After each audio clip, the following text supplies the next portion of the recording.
Well, hello. How you doing today? I thought I'd kind of show you one of my epoxy projects. What it is a Chief Illini wick. It's a college football team here in Illinois, and I'm having to film this from the side because of the angles. I don't have the room to get the camera around the right side.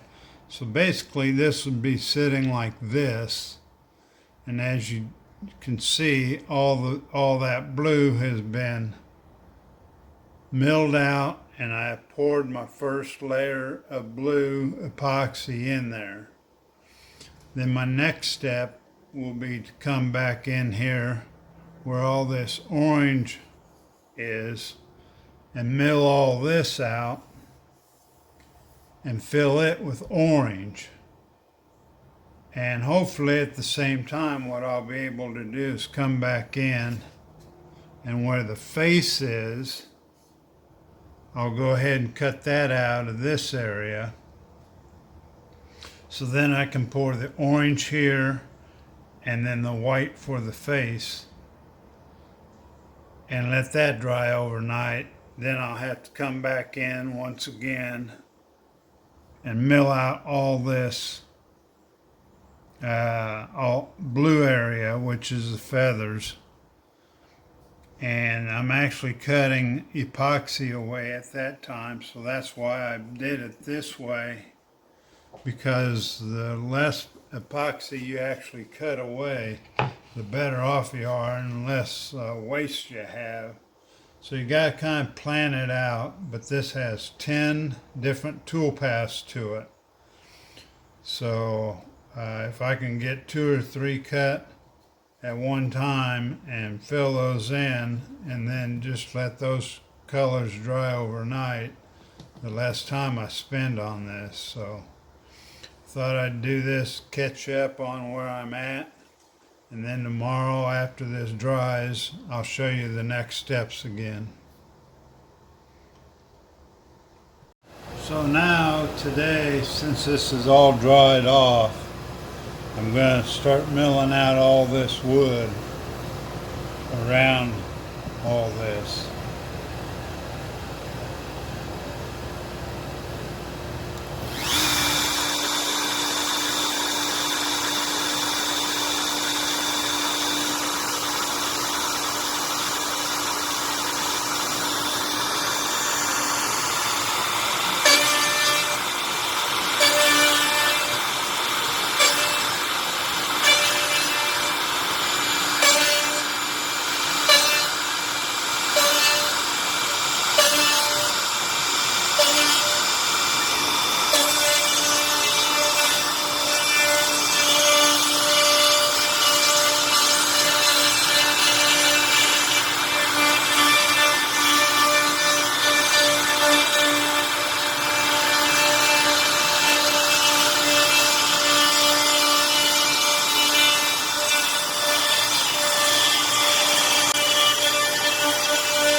Now that I got all that milled out, I'm going to go ahead and change bits and take care of the face part in the middle of all this.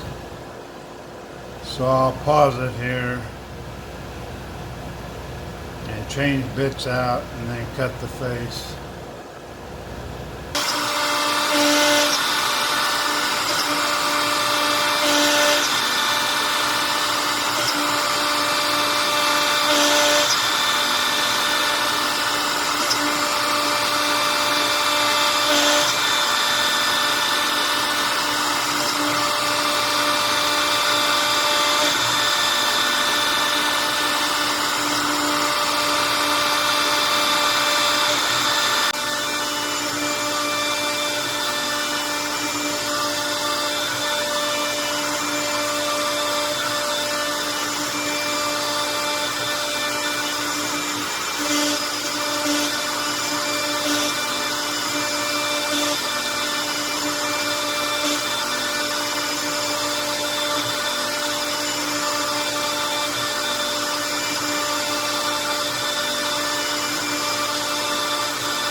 So now you can see that the face is all milled out and ready for the other color. Let me clean it off here.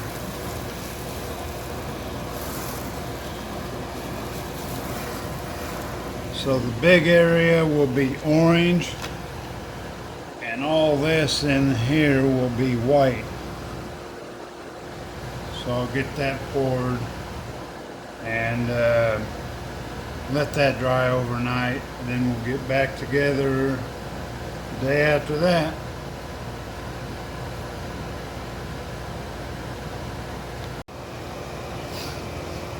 So if anybody's wondering how I'm getting these the same level as far as depth of cut, I've actually left my machine on the whole time. So overnight while it's drying, I just leave it on. That way it retains that zero. So after each cut, I make sure I go back to my zero position. I probe it to make sure that the height in the Z is the same every time. And how you do that is you lay this down. The big block, you lay it down on a piece of the board. This connects up to the bit, and then you take it over this and zero it, and that way it'll re-zero every bit that you do. Then you just move it back to the zero position, and from there you can then go ahead and make your cut just by turning everything back on. So here goes the feathers in this area.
So now you can see that it's all been cut out. And all I have to do now is go back in, fill in the parts of the epoxy right here where the feathers were, and finish up the chest pad here.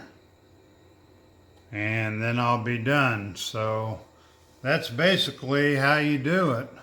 I'll give you another video once I get all that poured in and after it dries, and show you the finished project. So I appreciate you watching.